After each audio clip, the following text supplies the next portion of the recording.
freaky and feeling you. Girl, I want the sexiest heels for you. We gon' turn it up. Body like a... Hello, everybody, and welcome back to the She Said What She Said podcast with your favorite best friend duo. All right, be Nicole. Oh my God, and Donyea, Nicole. Hi. What's up, everybody? You know, in that TikTok you talking about I go crackhead energy, that was very much so crackhead energy. Well, yeah. Well. Yeah. We all have our days. Everybody has their days. Everybody makes mistakes. Everybody knows what I'm talking about. Everybody gets that way. Channel your inner Hannah Montana. Damn, I just showed my age, huh?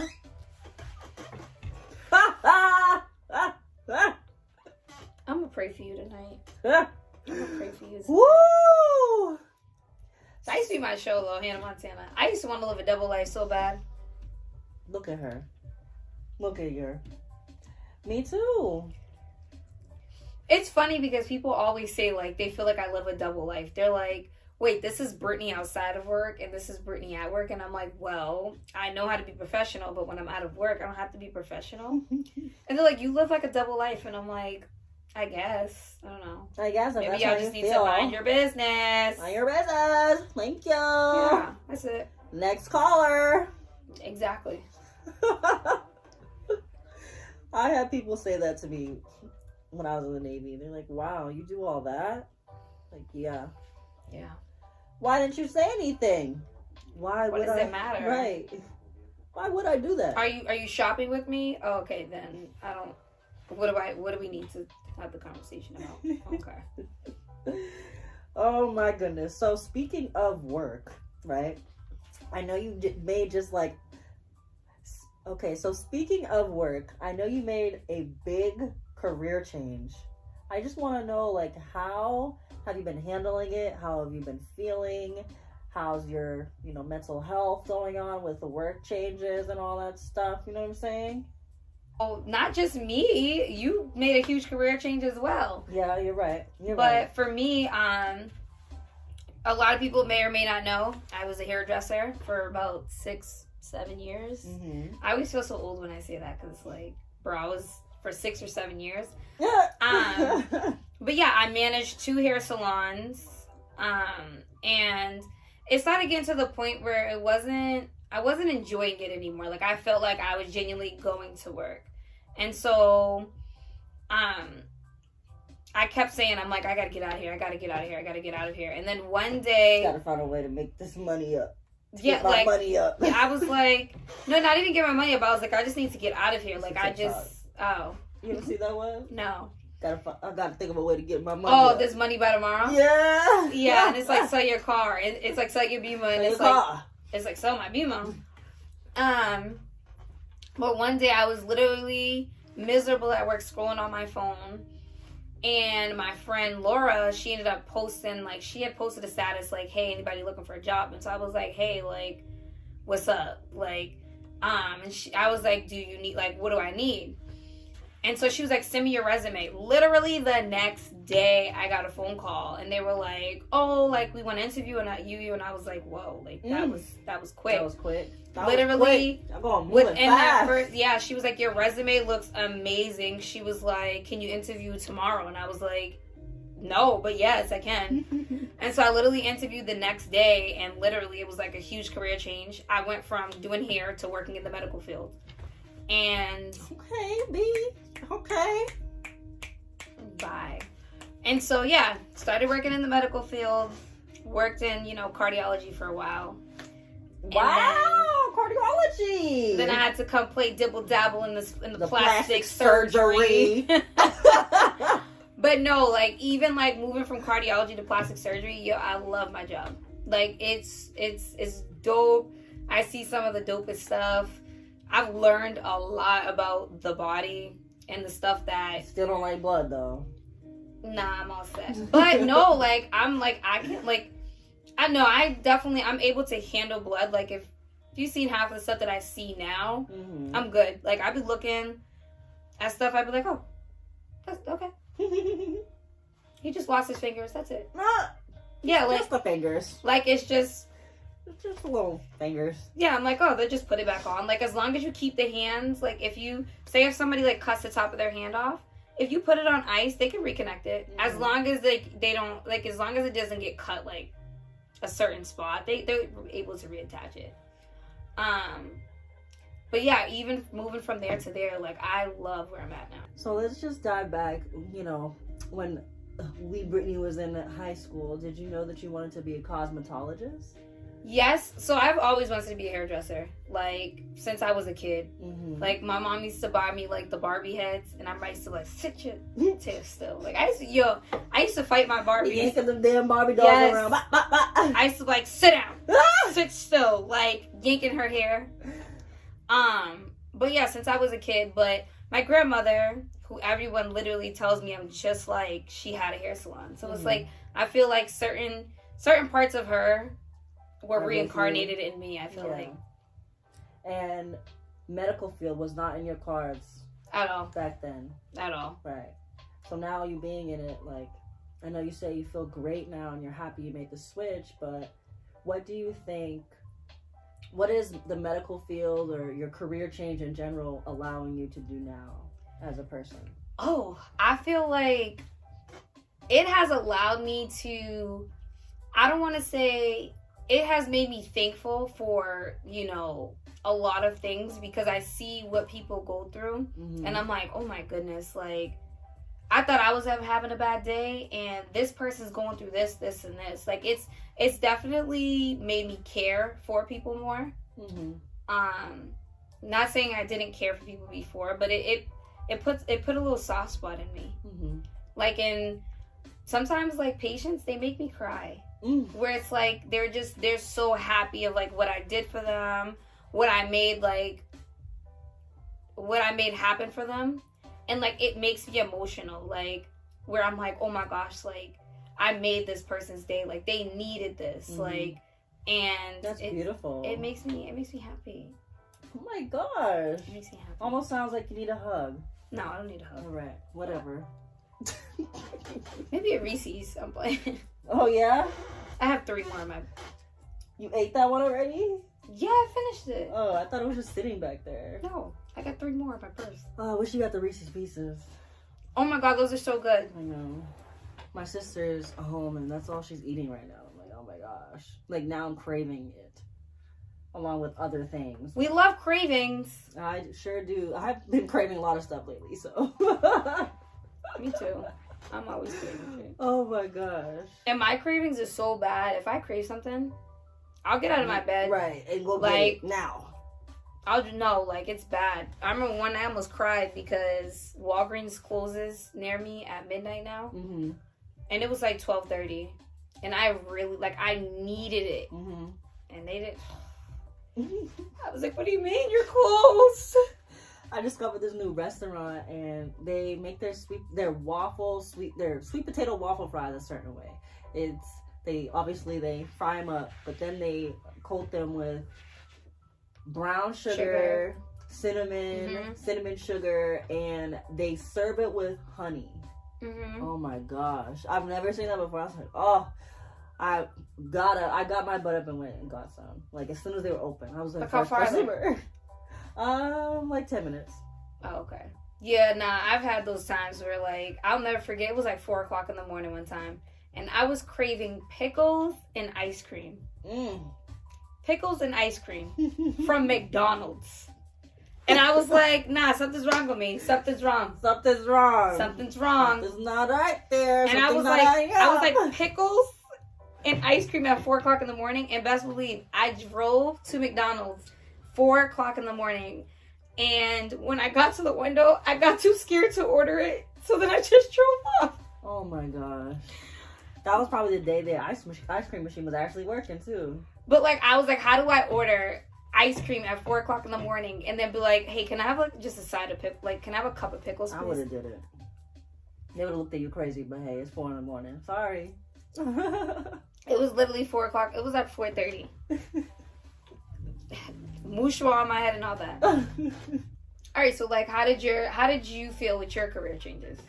How did I feel? So, for the ones that don't know, I joined the military, the United States Navy, number one branch. Come on now. I joined right after high school, and I was in the Navy for about 6.5 years. And then I was like, when I first joined, I was like, I'm only here for 4 years, that's it. But then an opportunity presented itself, and I was like, okay, I'm gonna re-up, and I'm going to be stationed in Boston. And I was so happy because I was able to work in my hometown, and I was also able to be near my family, which is what I wanted, or at least that's what I thought I wanted. I realized being in the Navy had a lot of perks, benefits, all the great stuff, and it also allowed me to network. But on contrary, it was like I felt when I was in the Navy, like I was excelling. I was promoted faster than most. I know that's right. And I achieved a lot of medals and awards, and I was in charge of an entire division in the Boston area. I know that's right. Yeah. So I felt like I wasn't appreciated in the Navy. At this time, I was a recruiter, and I felt like I wasn't appreciated. I felt like my work really wasn't, I wouldn't say like, yeah, I received an award, but I felt like it just was like oh, here's an award, like to shut you up. But it wasn't like yeah, we wow, you really did that. see you. Right. I felt like the appreciation wasn't there. I felt like the award was just, here you go, so you can be quiet. And I felt like, I really truly felt like they knew that I was disposable and I could be replaced at any time. And that's how I felt. So I was like, you know what? I was considering re-enlisting, and I was really considering signing on for another 3-4 years or whatever. But I was like, I'm doing really well, but I don't think I want to I don't want to get complacent here, and then I don't even pursue my own dreams. So I was like, you know what? I've been putting in so many hours with the Navy. I'm like, I'm going to take my talents, my ambition, my drive, all that good stuff, and I'm going to take it and put it into me. I'm going to pour into my cup, because I was pouring into Uncle Sam's cup for over 5 years, and it was like, all right, I'm done with this. Yeah. So I made the change. I am now into the digital content creating industry, and I'm also in the real estate game. And I don't know, I feel like working for myself just allows for me to express myself in a different way. Yeah. Meaning through my job, which doesn't even feel like a job at the end of the day. And like you said, I think in a previous episode, what's the saying? If you do what you love, you'll never work a day in your life. There you go. That's the one, girl. So yeah, so that's how I'm feeling now. And it's like, wow, I'm glowing. My skin's glowing. My hair's growing. Man, listen, I was looking at my face in the mirror the other day. I was like, God damn, not a blemish is on your face, girl. Oh my gosh. So stressing wow. who out? Right. Nobody. Shoot, somebody else's daughter, because not me. Not that swine. So yeah, I'm like, wow, I do miss the Navy, of course. I miss the travel. I miss the people that I've met. I do still talk to a few people that I met in my Navy career. I also miss the camaraderie that the Navy was able to bring each other together that you're actually working with. Whereas in the civilian sector, it's not like that. You go to work and that's it, and then everybody just goes home to their kids, and it's all right. Same for the Navy, but they also not forced us, but forced us to be a family. Right. And it felt good. So I do miss that part. I miss a few other things. Can't really say. Oh, and I miss, we definitely got sent to trainings where we weren't actually working. So we just got paid for nothing. So. She didn't say that.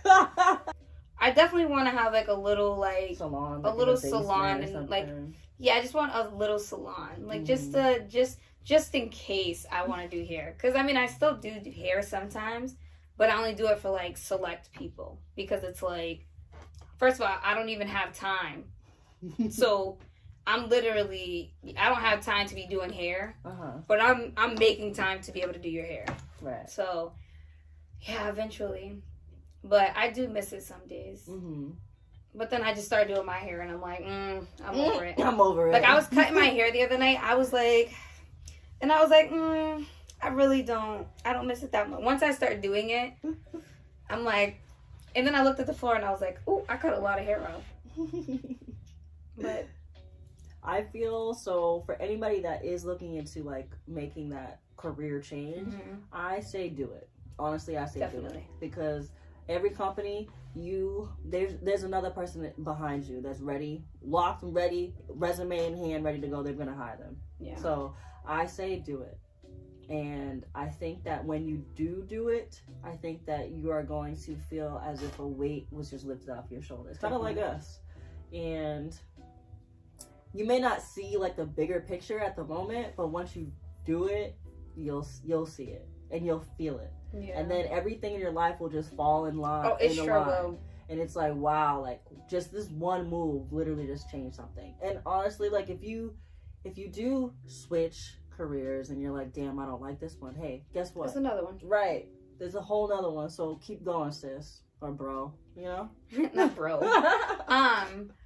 Yeah, and they're gonna look at it. Yeah, I'm in the medical field now. I don't think I would leave though. Even with my businesses like doing very well, I enjoy it, and it's like it's become a part of me. Yes, my businesses are my main focus, and if I did have to, I would definitely like, you know, go part-time, like medical field, and then like work on my businesses full-time. But like, I don't know, like I definitely want to like, even if I have to do volunteer work, like I want to end up in newborn, like even if it's just like I want to work in the maternity field. Yeah. With all the mommies and the babies.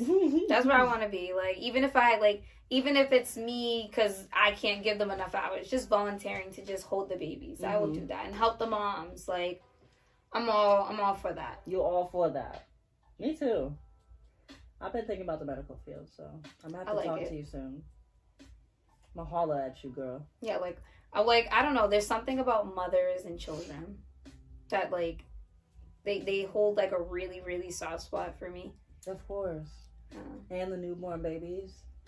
How could you not? They just know you. Maybe I need to become a doula. Nah, I couldn't. She'd be like, the baby's coming. I'd be like, oh shit, hold on. Wait, let me call people. Hold on. Shit, fuck. Close my eyes now. I would panic. I'd be like, oh my god, there's a baby coming out of your vagina right now. Hold on. I can't breathe. And I could see you doing that. Oh my gosh. I always say it. I'm like, I want to be in the room, like with my friends, or like someone has a baby. But in reality, I'd be like, I'd be the friend that's gonna stand at your vagina, like, holy shit, that's a head. I'd be like, so that's what it looks like. The doctor's like, the doctor would literally be looking at me. I'd be like, wait, did her asshole just tear? Like, she did not just say. I'd be like, oh my god, your vagina just tore. Does it hurt?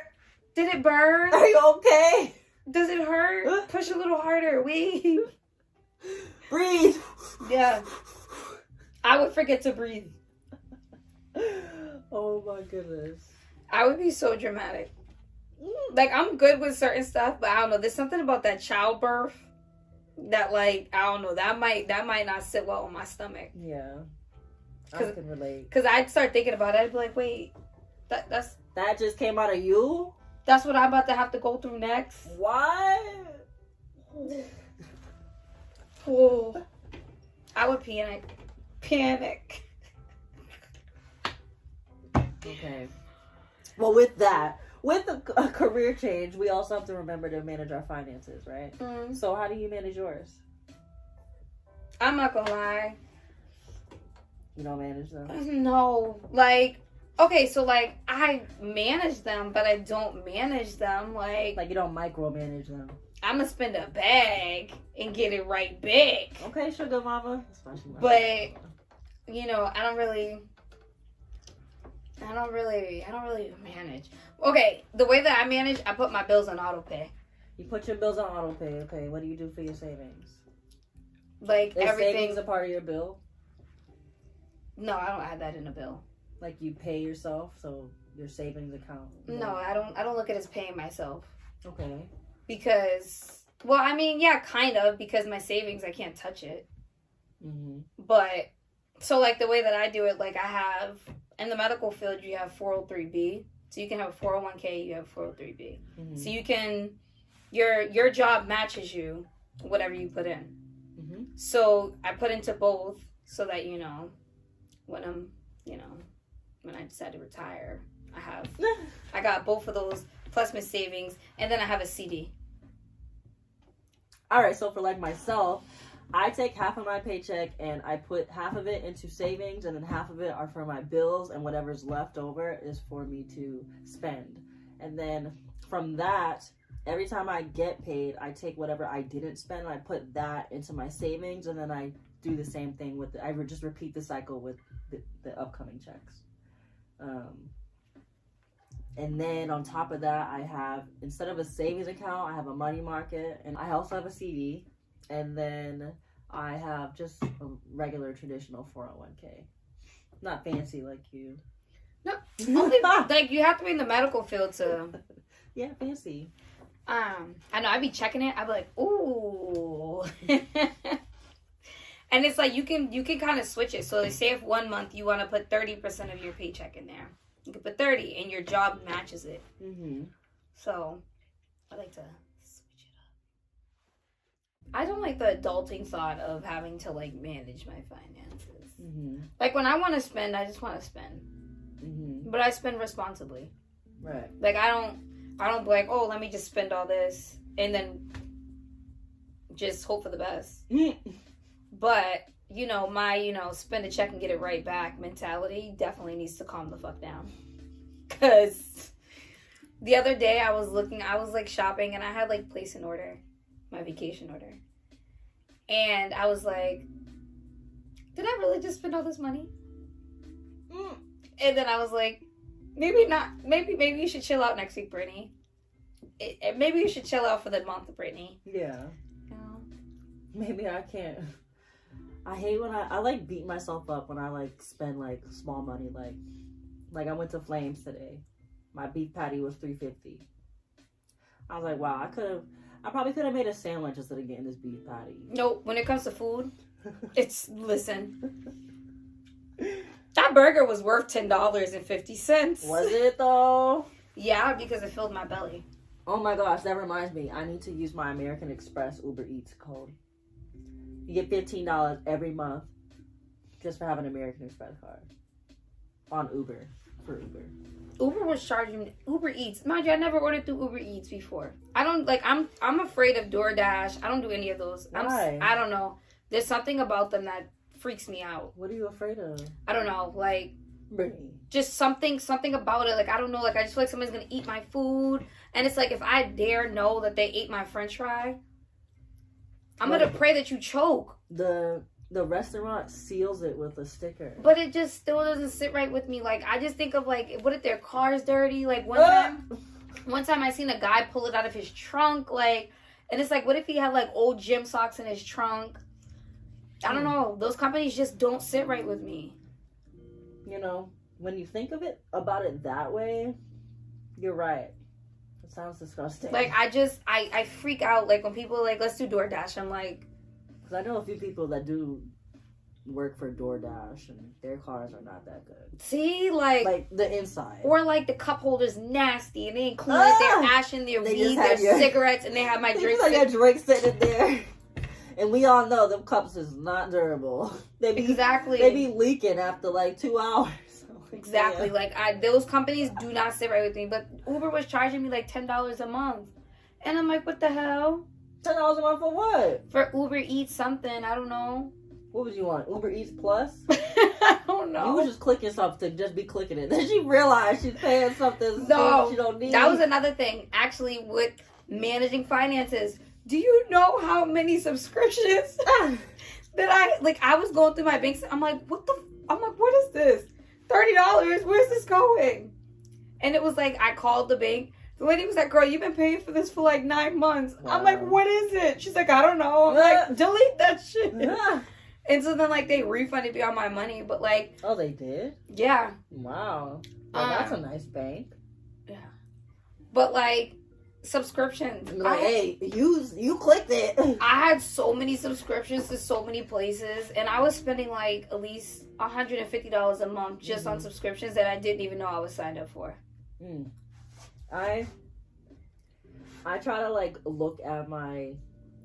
What is that? I try to look at my bank statement, like, at least once a month to make sure that everything that's on there I actually spent. Because I did have one transaction, maybe two, maybe three, 1, 2, or 3 that I did not authorize. I did not actually do it. So the bank gave me my money back. Yeah. Easy peasy, lemon squeezy. That's like the time I looked at my account and somebody spent $100 at Cumberland Farms. How the fuck do you spend $100 at Cumberland Farms? $100. $100. Are you sure it wasn't like the gas transaction? No, it was $100. It was $100. Wow, that's crazy. They gave me my money back. And you didn't go to Cumberland Farms? I did go to Cumberland Farms, but I didn't spend $100. What'd you do? I got gas, but I didn't spend $100. And the gas came out too? It was my charge, and then it was $100 charge. Somebody must have got free gas. I don't know, but somebody must have got free gas on you. Not on me, because I got my money back. I said, who the maybe now you might spend some premium if you buying premium gas. Oh yeah, this dude in front of me, he had a BMW X7. Dude spent like $157 on gas. That's like last night when I was going home. I was like, hey, you want 15 miles? No, I was like, your gas is a little low. You want me to put gas in it? He was like, no, I'll put gas in the morning. I was like, great. And then I was like, I was looking at the premium price. I said, who the hell is paying this premium price? Oh, shabba-la-la-la. I said, I almost dropped $100. And the car ain't even mine. No. And then I would have had to turn around and put gas in my car. I was sick. But I didn't have to spend that $100. Good. Yeah. Good. Like, my thing is, and what I only think about, I'm like, all right, I could spend this $100 on something else. I could buy clothes. I could put this towards a bag. I could buy this. Like, and that's my problem. I don't like spending certain money because I'm like, I could buy shoes. Like, I could buy a new pair of sneakers. And that's my downfall. My ass gotta stop shopping so much. I need to go to therapy. Let me look up some therapy places for shopaholics.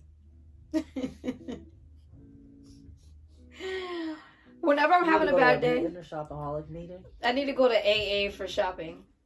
Like, I have a bad day. First thing I'm like, I need to go buy a bag. For what? Okay. Or I need a new pair of shoes. I'm gonna go shopping. That's such a bad mentality to have. Yeah. It's okay. You only have one life to live, That's what I feel like. So I blame my dad. No, I blame my dad for my shopping problem. My dad used to take me shopping every single Friday. Or every weekend. Like, we were at the mall and he was letting us get whatever we wanted. So it was like, you set me up for this, okay? Right. You did this.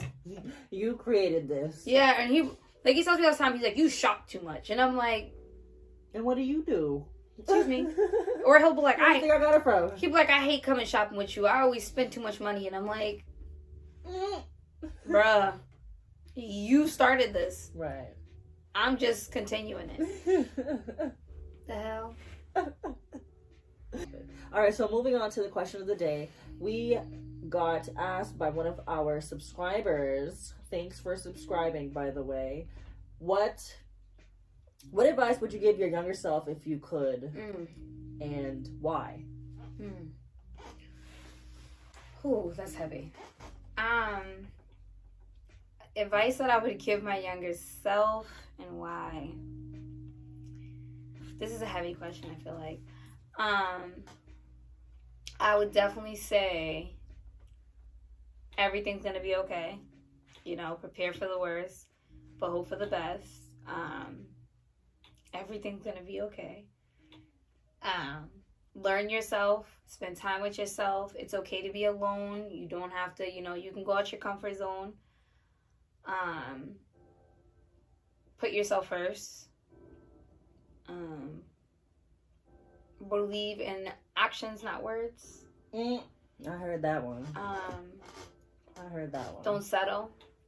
I heard that one too. There's always gonna be people who take advantage of you. But I always know there's gonna be people who are going to know who you are and what you are the moment they meet you. There's so much that I would tell myself. Yeah, this is a lot. I would say, you know, you're a beautiful individual.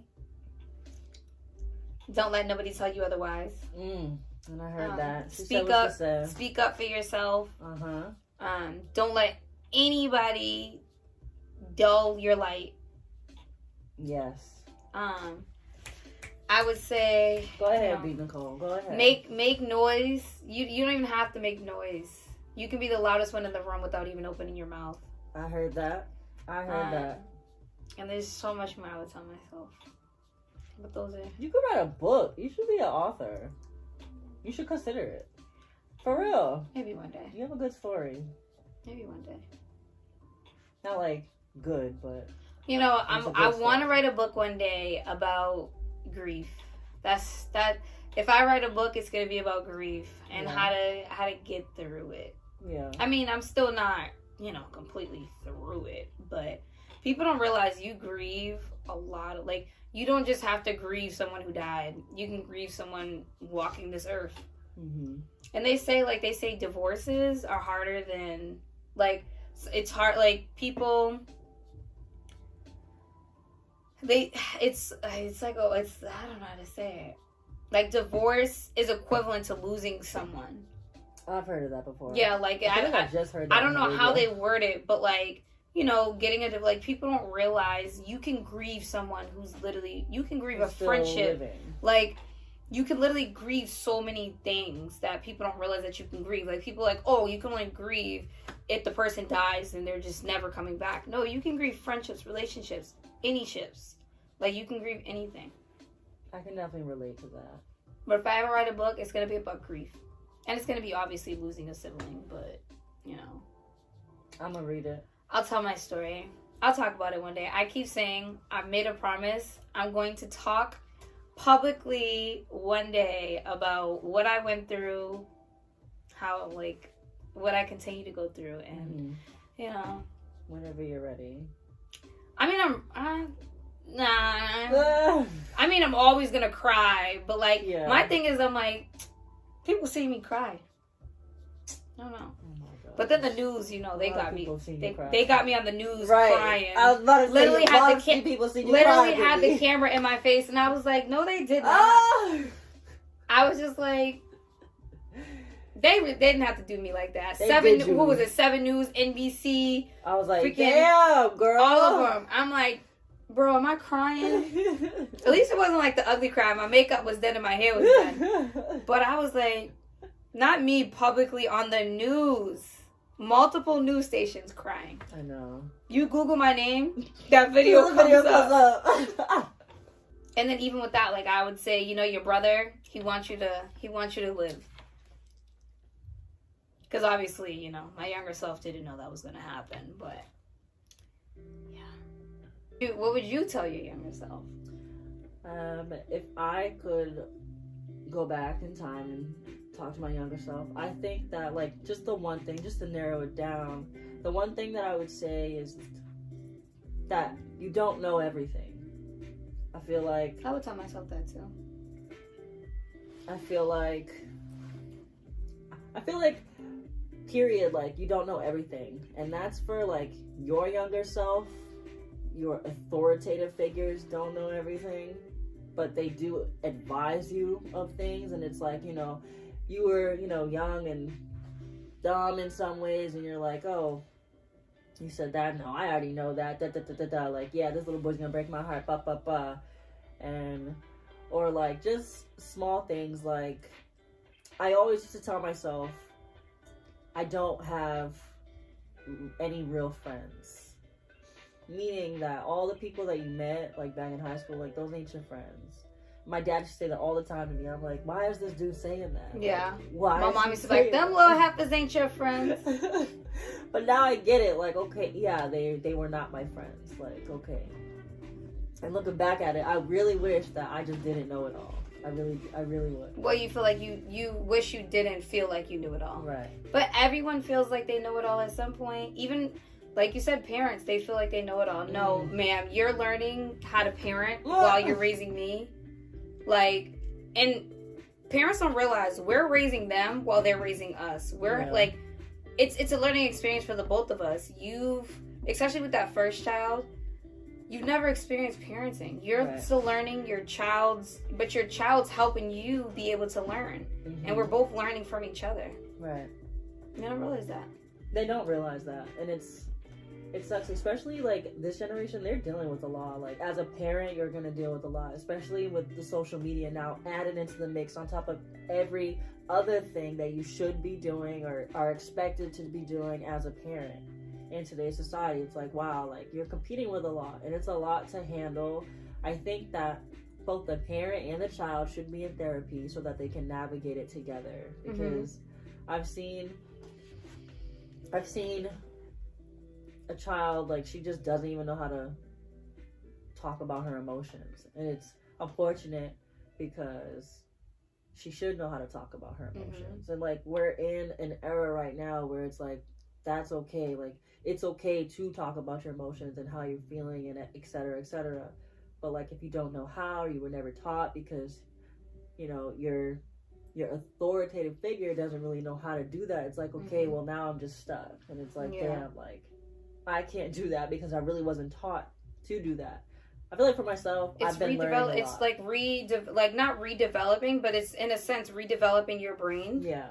To then learn something, a different behavior. Yeah, it like, really is. I dealt with a person who literally did not know how to control their emotions, and like they would literally just like spaz out, and they would say whatever they felt in that moment. But then after, it's like you can't take words back. So it's like they would say certain stuff, and then they would think about it, and they're like, damn, I should not have said that. But it's like it's too late now. But they ruined a lot of, you know, situations for themselves because they got upset. All they knew was to just like hurt. And then it was like after the fact, it was like, damn, I fucked up. And again, you need to get that help to redevelop your brain to realize that, like, okay, I have a problem. I need to figure out how to express emotions and go from there. I agree. I really do agree. And that's like a huge thing. I think we actually really we should make an entire separate episode for therapy and emotions. Everybody needs therapy. I don't care what they say. I think so. A lot of people like get therapy confused with, oh, you're just broken. And it's like, no.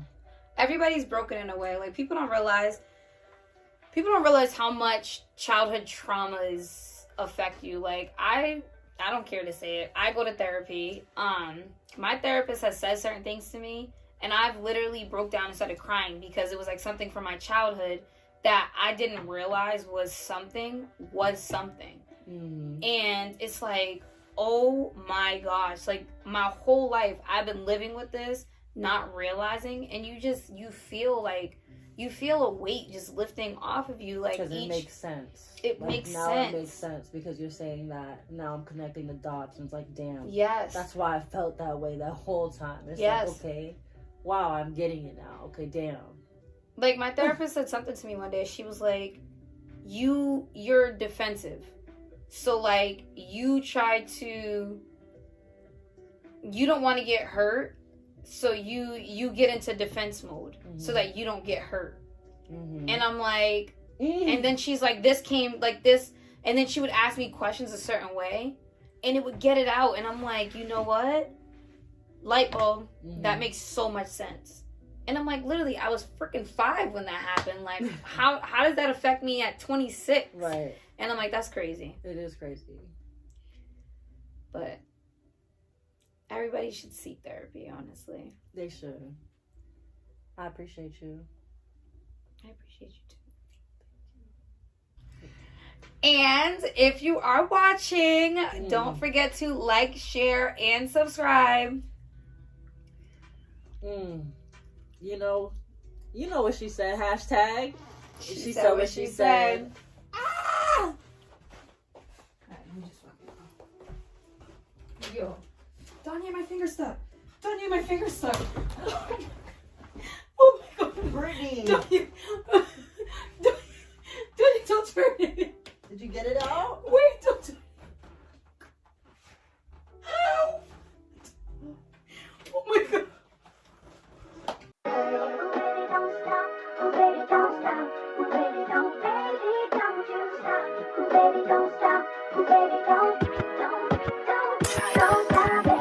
Let me tell you what I'm gonna do, yeah. Get freaky and feeling you. Call out for the sexiest heels for you.